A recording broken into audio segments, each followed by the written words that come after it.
ওমানে গাড়ি চালানোর সময় মোবাইল ফোন ব্যবহারের ফলে সড়ক দুর্ঘটনা উদ্বেগজনকভাবে বাড়ছে বলে জানিয়েছে রয়্যাল ওমান পুলিশ। তাই গাড়ি চালকদের উদাসীনতা রুখতে এবার প্রযুক্তি নির্ভর বিশেষ এক উদ্যোগ গ্রহণ করা হয়েছে।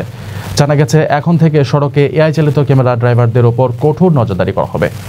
ওমান পুলিশের ট্রাফিক বিভাগের মহাপরিচালক ব্রিগেডিয়ার আলী বিন হামুদ আল ফালাহি জানান, ইতিমধ্যে এআই চালিত ক্যামেরা চালু হয়েছে যা চালকদের মোবাইল ব্যবহার সহ অন্যান্য ট্রাফিক লঙ্ঘন শনাক্ত করতে সক্ষম। এই স্মার্ট সিস্টেম যান চলাচলের গতি প্রবাহ নজরে রাখা, যানজটের স্থান চিহ্নিত করা এবং পুলিশের ওয়ারেন্ট তালিকায় থাকা গাড়ি শনাক্ত করতেও পারদর্শী।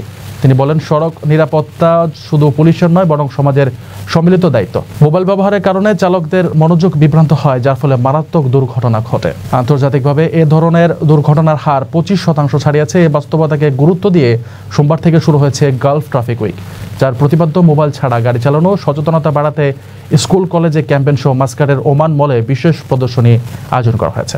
রয়্যাল ওমান পুলিশ গাড়ি চালকদের ট্রাফিক নিয়ম মানার আহ্বান জানিয়ে বলেছে, নিরাপদ সড়ক নিশ্চিতে তাদের দায়িত্বশীল আচরণ কামনা করে প্রশাসন।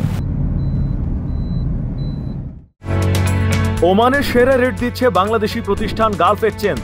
প্রিয়জনকে টাকা পাঠাতে আজই আসুন আমাদের যে কোনো ব্রাঞ্চে অথবা কল করুন স্ক্রিনে দেয়া নাম্বারে। গালফ এক্সচেঞ্জ, বাংলাদেশিদের প্রিয় এক্সচেঞ্জ।